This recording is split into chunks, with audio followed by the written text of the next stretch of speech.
¿Sabías que las mujeres tienen el doble de posibilidades de desarrollar un trastorno de ansiedad o de depresión que los hombres? ¿Sabías que las mujeres son las que más ideaciones suicidas tienen y más episodios autolíticos tienen? Yo soy Gloria Espinosa y esto es Neurovisibles, un proyecto en donde hablamos de salud mental, de enfermedades mentales, de discapacidad y de todo aquello que se tiene un poquito guardado y mitificado. A pesar de que los hombres son quienes más consuman actos suicidas, las mujeres son quienes más desarrollan problemas de salud mental. Y no es porque las mujeres físicamente seamos más débiles o más quejicas, va mucho más allá. Tiene que ver con problemas de género, tiene que ver con problemas de presión social, tiene que ver con problemas de cargas emocionales, tiene que ver con expectativas, con desigualdades económicas, con violencia y con muchas otras cosas más. Con motivo del 8M, el Día Internacional de la Mujer, he decidido hacer este video para hablar sobre cómo se vive la salud mental desde una perspectiva de género, teniendo en cuenta factores biológicos, psicológicos, sociales y estructurales. Así que vamos a ello. ¿Qué nos dice la OMS, la Organización Mundial de la Salud?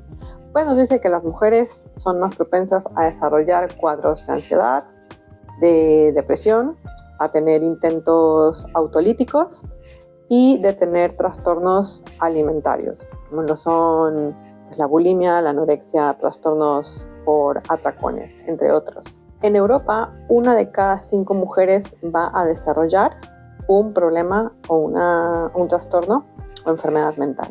Tiene que ver varios factores, entre ellos los biológicos, los sociales y los estructurales. Los biológicos, empezando pues con el hecho de que las mujeres vivimos muchos cambios hormonales a lo largo de nuestras vidas, comenzando desde la primera menstruación, el periodo, el embarazo, el periodo del posparto, la perimenopausia, que es la antesala de la menopausia, por ejemplo.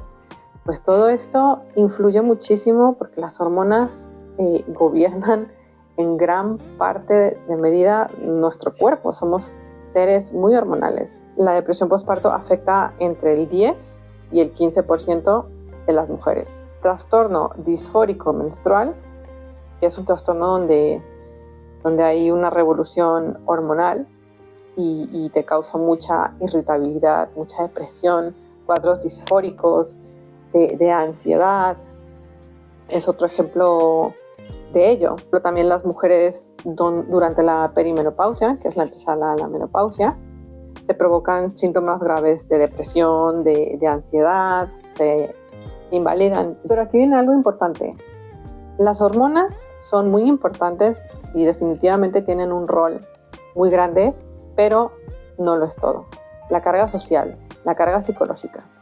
Que las mujeres tenemos el rol de cuidar de la familia, cuidar del hogar, sostener emocionalmente a los demás miembros de la familia o afuera de miembros de la familia.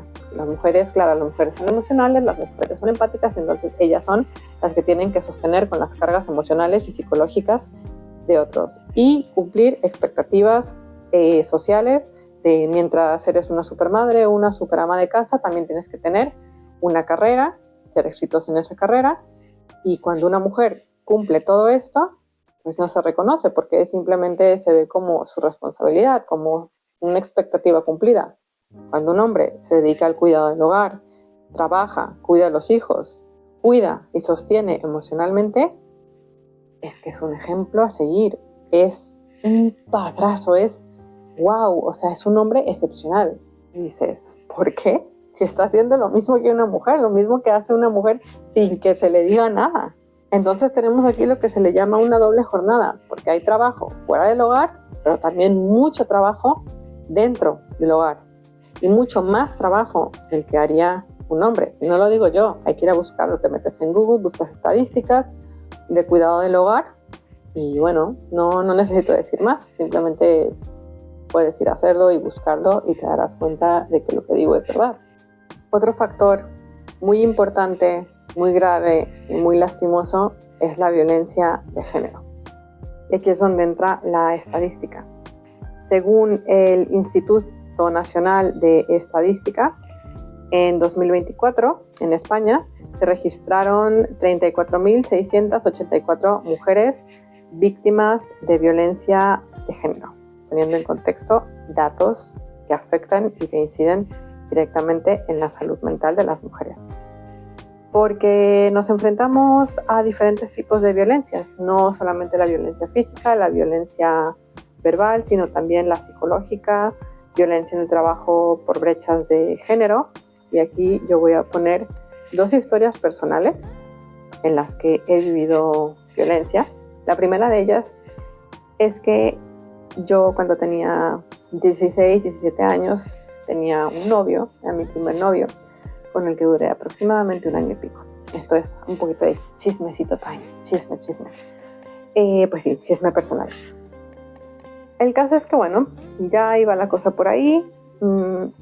Yo estaba siendo un poco presionada para mantener relaciones íntimas, ¿vale?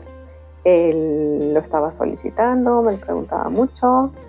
Yo me negaba porque no me sentía lista. Yo, pues en ese entonces nunca había tenido ningún tipo de relación íntima. Entonces, pues yo no quería. Y pues él no aceptaba un no. Entonces, su estrategia fue chantajearme con difundir fotografías y material pues sensible.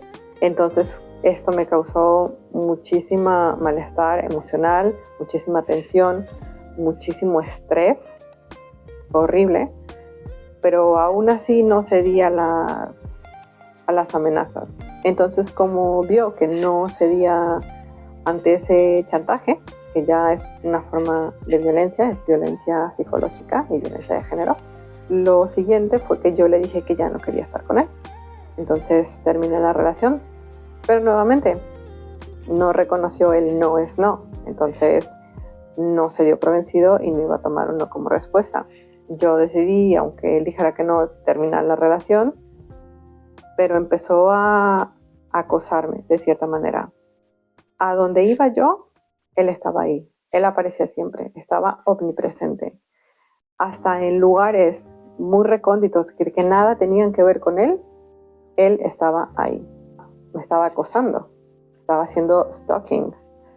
Y eso, claro, que te estén haciendo eso te pone en vilo, te pone en estrés constante, estás con ansiedad, estás paranoico. Entonces, como vio que tampoco su estrategia de rondarme e intimidarme apareciéndose en todos lados funcionó, pasamos al siguiente nivel de violencia, que ya fue la violencia física, que es que un día yo saliendo del instituto, de la nada salió, me cogió de los brazos y me puso muy violentamente, o sea, me empujó contra una pared, contra una reja, y me dijo que si no iba a ser de él, no iba a ser de nadie, y me estaba lastimando, me estaba diciendo muchas cosas pues muy horribles. Y claro, pues entonces yo no había nadie cerca, entonces la única manera que tuve de escapar fue pues darle un golpe, empujarlo muy fuerte e irme corriendo.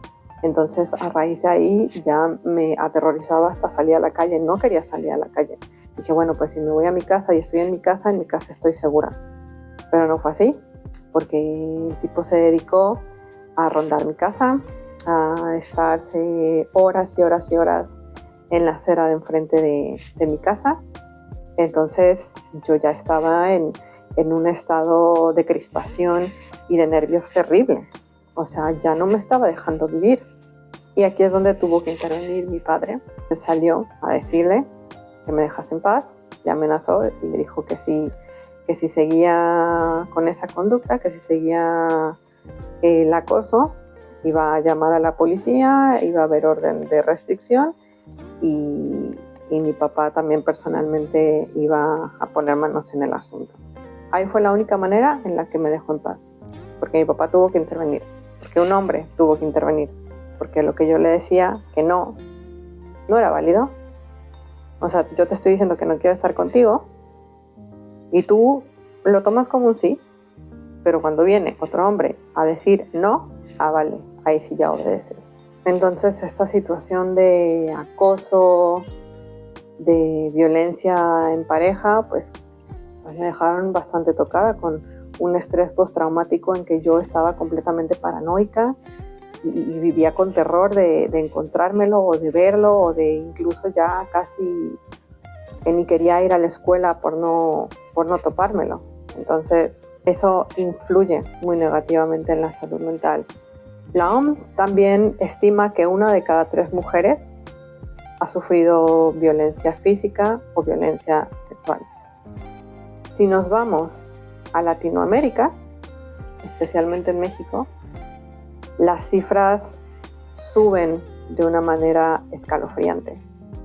La violencia doméstica, los asesinatos por mujeres, los feminicidios están a la orden del día. En México mueren 11 mujeres al día por feminicidio, y esta cifra es de hace unos ya 3 años aproximadamente, pero es algo que incide negativamente, es parte de la violencia estructural y de las problemáticas estructurales que tenemos las mujeres respecto a nuestra salud mental. Una exposición a la violencia de forma continuada obviamente hace que desarrolles cuadros de depresión, de ansiedad, de estrés postraumático, como me pasó a mí, que desarrolles incluso abuso de sustancias o también de conductas alimentarias, porque es muy común y se ve en muchos casos en donde la chica en una relación se siente presionada a tener cierto estándar de belleza o de cuerpo para su pareja. Otro factor decisivo es la invalidación y la invisibilización de las patologías femeninas, que incluyen pues problemas hormonales, problemas reproductivos, problemas que se asocian a temas de ciclos, como ya lo había mencionado.